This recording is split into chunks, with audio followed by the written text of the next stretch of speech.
What's up, family? This is Kristen Smallwood, and you're listening to the Thrive with Joy podcast, a special space I've created for us to come and reason together. Each week, I share life lessons and stories that challenge our perspective on how we're managing the relationships with ourselves, God, and others. I'm even inviting some special guests to help us unpack insights on how to experience lasting, harmonious bonds that abound in grace, forgiveness, and love. Let's get into it.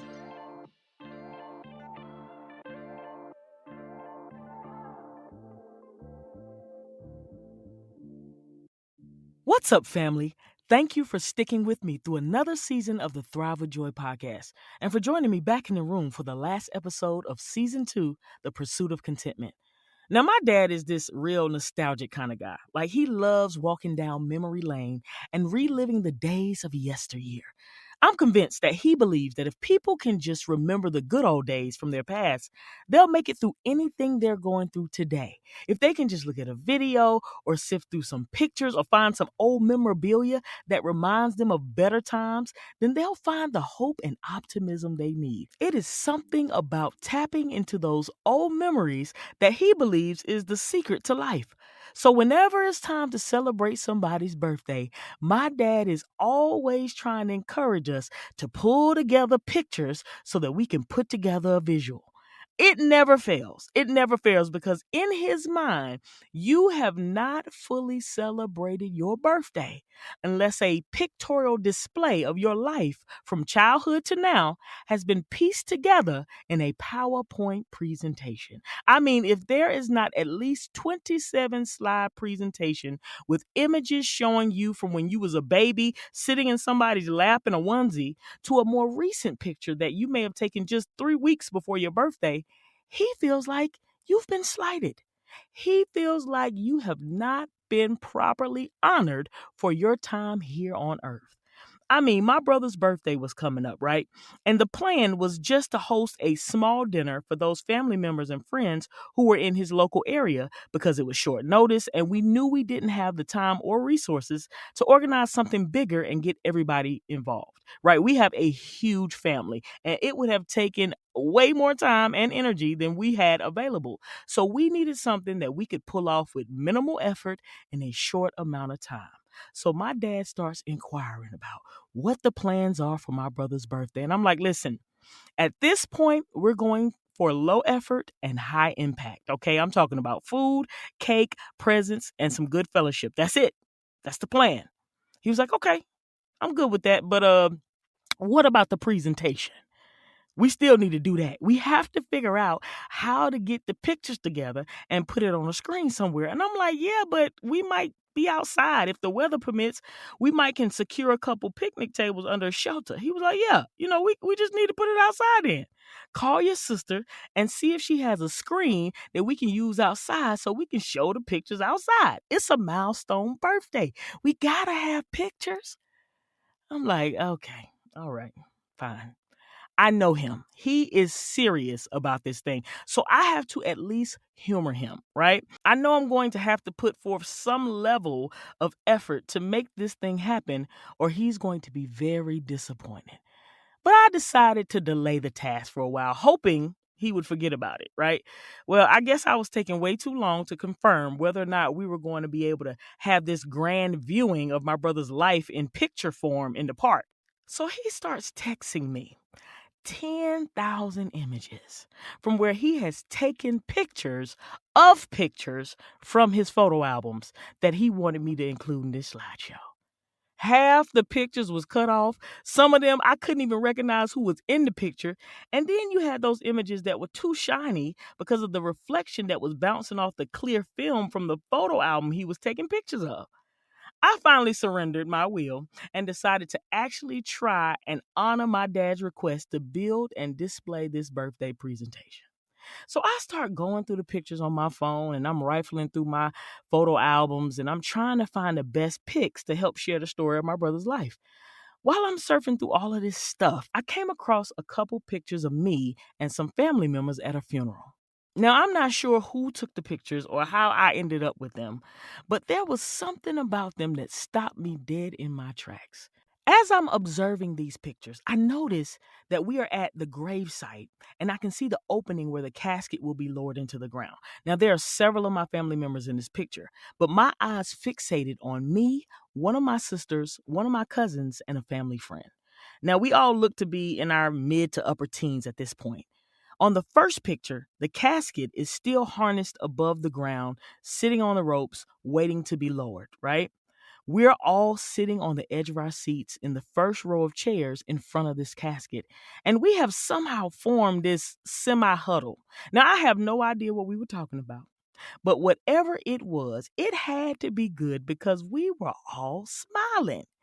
Now, on the second picture, the casket is missing and has obviously been lowered into the ground by now. However, the posture of me and the other girls didn't change. As a matter of fact, we were smiling even harder in this picture than we were in the first picture, and it was obvious that we had upgraded to a full on laughter at this point. Now, I was staring at the picture trying to remember what in the world were we talking about that was so funny that we hadn't even noticed that the casket had disappeared. I mean, the whole funeral was over, okay? We were still sitting there laughing. I was like, if somebody finds these pictures, they are going to think that we were the most insensitive teenagers in the world. Then I realized that was not the first or last time I've laughed at a funeral. Some of the strangest, most bizarre things you can ever imagine often happen at a funeral. And for some reason, I am usually the first person to spot it. It's like I have this spidey sense that some foolishness is about to take place, and my eyes automatically gravitate to that thing so I can be the first eyewitness to it. To this day, I will tell you, I am not the one you want to sit next to at a funeral. If I see it and it's funny, I'm going to laugh. It's not just funerals, but in most situations where I feel emotionally overwhelmed, I think my mind is just wired to see and interpret things in a way that helps me make a heavy mood lighter. Right? Laughter is a coping mechanism for me. And what some people don't understand is in those moments, my humor is not designed to disrespect the dead or minimize the loss I feel. It exists to prove that I have the capacity to experience two conflicting truths at once. Those truths are that I can be happy and sad at the same time. I can grieve while also giving laughter permission to show up in my darkest hours. If I can use that funny scenario to escape whatever trauma I'm experiencing in that moment, I'm better off for it. Especially because I recognize that the grief and trauma is not something that's going to go away easily. So anything I can do to break up that process and give my emotions a temporary relief, I'm here for it. Grief is a monster. Do you hear me? She is a two-headed, 17-armed beast that shows up out of nowhere and tries to attack every aspect of our life. There is no preparing for her because she never looks the same when she shows up. She is ever changing, ever evolving, and that uniqueness is what makes her so hard to respond to because there's no right way to grieve. There's no such thing.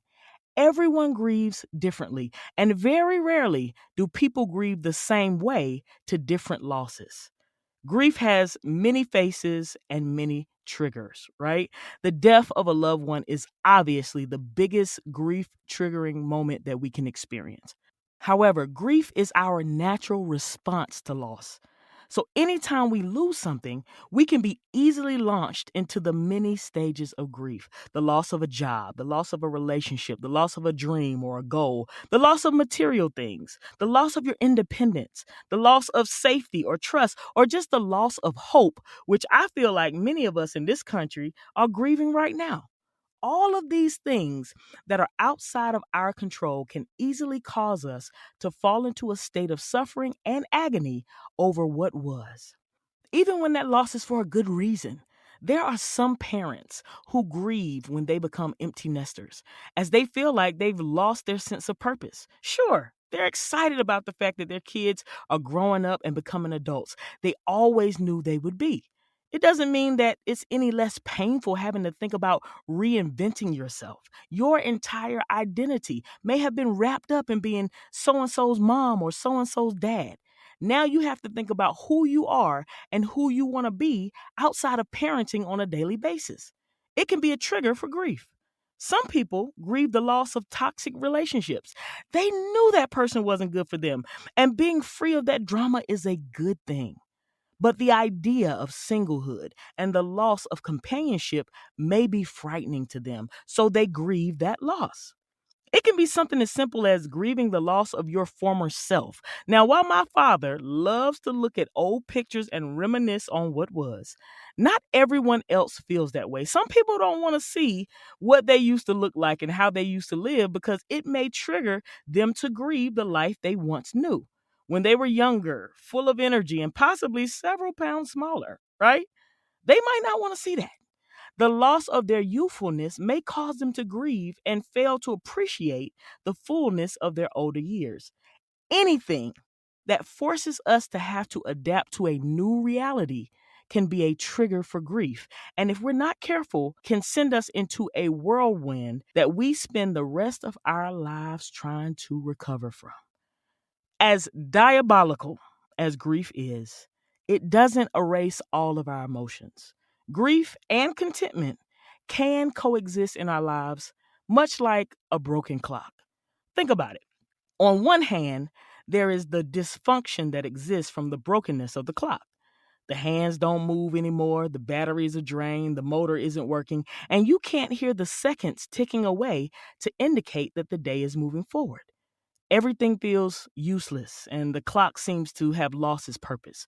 Isn't that how we feel when grief hits us? Time seems to be standing still as we lay stuck in our nightmare.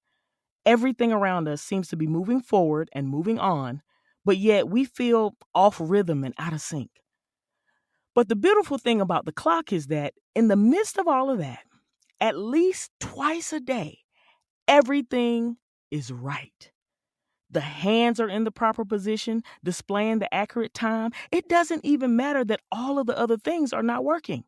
They don't have to, because in that moment, everything is perfect. The time is accurate, everything is normal, everything is exactly the way it was designed to be. And for 60 seconds, you're reminded that there is still value in that broken thing. That's what's happening in those pictures I found. For just a moment, everything was exactly as I needed it to be. I was given the space to let laughter in and enjoy life in the midst of the pain. I wasn't ignoring the fact that I had lost someone. I was simply accepting the fact that I could still live in spite of my loss. The good news is, I'm not the only one who has the capacity to embrace those broken clock moments. When we're in the heart of our grief, it is hard to believe that anything other than despair can exist in our lives. We don't want to hear any encouraging words of hope and joy because we feel like we have been disqualified from ever feeling those things again. We feel like we are betraying our grief and being dishonorable to the things we have lost because we let the light break through our darkness. I disagree. I think we're doing just the opposite. I believe that when we find a way to allow grief and contentment to coexist, we are honoring the process and allowing it to do what it was designed to do, which is to help us process and adapt. So, how do we fully embrace this process? Like, how do we allow ourselves to have those picture worthy moments where we accept that there is still value in our brokenness? How do we allow ourselves to laugh during the most inappropriate times and have gratitude in the midst of our grief? How do we find contentment when the weight of grief has left us feeling half empty? The short answer is it's complicated. I'm not fully convinced that you ever get over grief. Like, I think its impact softens as time affords us the ability to adapt to a new norm, seek healing, and accept the change. So I'm not here to try to tell you how to get over grief. I just wanted to share a couple things that grieving has taught me that has afforded me the opportunity to engage in life while still trying to regather the wind that was knocked out of me during my losses. The first thing I learned about grief is that you have to be unapologetic about it. Like I said, there's no right way to grieve. You have to give yourself full permission to feel and experience every emotion that arises. They say grief comes in waves, sometimes like riptides that carry you out in the middle of the abyss, and sometimes in small motions that require you to simply steady yourself. Regardless of its intensity, it can shake you up and turn what may have started as an uneventful day into complete chaos. Just like the broken clock doesn't respond the way we want or expect it to most of the time, you won't always be able to explain to others what is going on with you because you won't know yourself. One minute you'll be fine, laughing, joking. The next minute you can find yourself bent over crying your eyes out. Both responses are absolutely appropriate. While grieving, sometimes we have the tendency to want to suppress our feelings because we don't want it to negatively impact others. We don't want our sadness to bring down the mood of the room. So we just avoid gathering with other people altogether. Or we tell them we're okay, or, I don't really need anything. When what we really want is a warm hug or a listening ear or just someone to sit quietly with you while you process your thoughts. We have to get rid of any expectations that we have about how we're supposed to act, think, or feel during this season of grief and be honest about where we are so that we don't prolong the grief process.